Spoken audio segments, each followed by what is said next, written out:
You're sitting in class. The teacher asks a question. You know the answer, but you don't raise your hand. You're in a meeting. You have the best idea in the room, but someone else speaks first. Later, you tell yourself, I just don't have confidence. But what if I told you? Confidence is not something you're born with, and maybe you never lost it. Maybe it was slowly programmed out of you. Today, we're breaking down the real psychological reasons why people lack confidence, backed by research, real-life examples, and human behavior science. Psychologists have consistently found that childhood experiences shape adult self-esteem and confidence levels. Confidence is not random. It is built or damaged through repeated experiences. Real-life example. Imagine a child who proudly shows his drawing to a parent. The parent responds, "That's messy. You can't even color properly." To the adult, it's a small comment. To the child's brain, it's data. The brain records, "My effort equals not good enough." Now imagine this happening repeatedly. Being compared to siblings. Being criticized more than encouraged. Being laughed at in school. Being told, "You can't do it." Over time, the child develops a core belief. I'm not capable.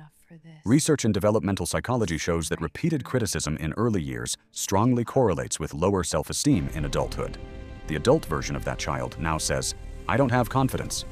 But in reality, they have a history. Confidence wasn't missing. It was overwritten. Now let's talk about something more powerful than other people's voices. Your own voice. Cognitive psychology shows that repeated thoughts create neural pathways in the brain. The more you think something, the more your brain accepts it as truth. Real-life example. Sarah prepares for a job interview.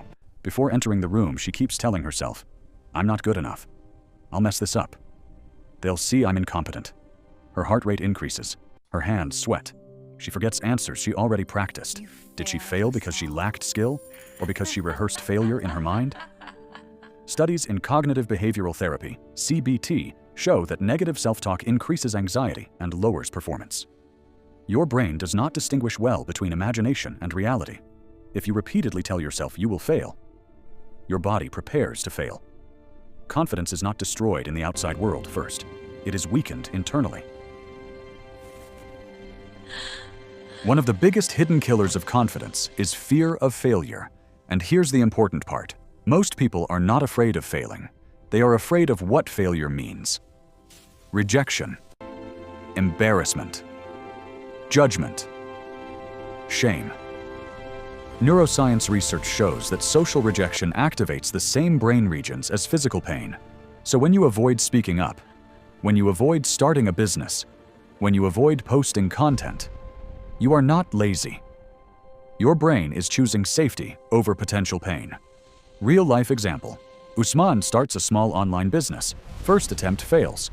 Friends make jokes. Family says, "We told you." Now his brain links. Trying equals humiliation. Next opportunity comes. He doesn't try. Not because he lacks ability, but because his brain learned to avoid emotional pain. Avoidance gives short-term relief, but long-term, it builds insecurity. The less you try, the less evidence you give yourself that you are capable. And without evidence, confidence cannot grow.